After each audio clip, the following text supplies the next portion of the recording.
Kalau nggak KKN, aku nggak bakal ngedit sehari satu malam. Kalau aku nggak KKN, aku nggak bakal tahu rasanya ngomong anak orang.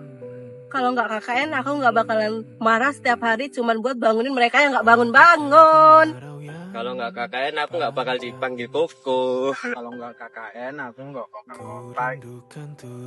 Kalau nggak KKN, aku nggak bakal bikin baru. Kalau nggak KKN, aku nggak tahu ada orang yang mandi hampir 2 jam. Kalau aku nggak KKN, aku nggak bakalan punya panggilan Cece. Kalau aku nggak KKN, aku nggak bakal dengerin alarm, tapi yang punya alarm nggak bangun-bangun. Semua ini dimulai dari satu perjalanan dengan langkah yang mungkin biasa saja, tapi penuh harapan dan rasa penasaran. Kita datang membawa nama kampus, membawa rencana, program kerja, dan banyak ekspektasi. Tapi kita nggak pernah benar-benar tahu cerita seperti apa yang akan kita temukan di sini.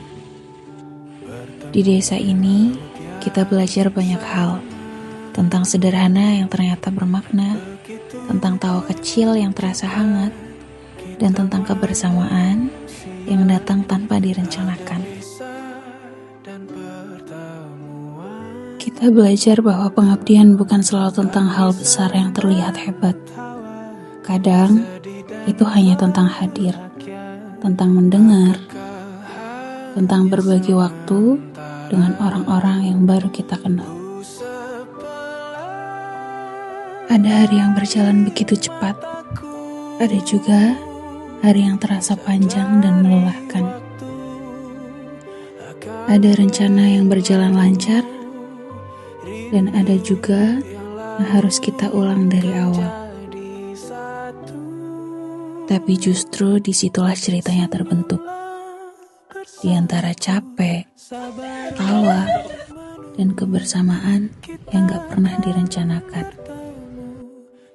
Dari anak-anak yang menyapa dengan penuh semangat, dari senyum warga yang selalu menyambut, dari jalan desa yang setiap hari kita lewati, semuanya perlahan menjadi bagian dari perjalanan ini.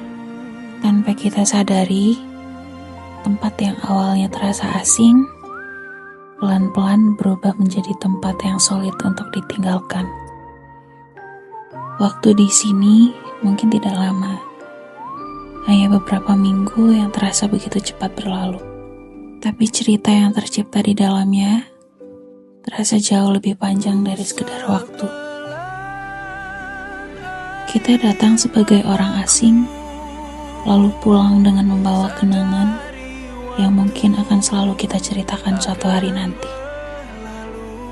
Karena pada akhirnya, KKN bukan hanya tentang program kerja yang selesai dilaksanakan, tapi tentang cerita yang kita tinggalkan, orang-orang yang pernah kita temui, dan kenangan yang akan selalu kita bawa pulang. Saya ketua, saya pamit. Saya korjam, saya pamit. Kami sekretaris, kami pamit. Saya saudara, saya pamit. Kami humas, kami pamit.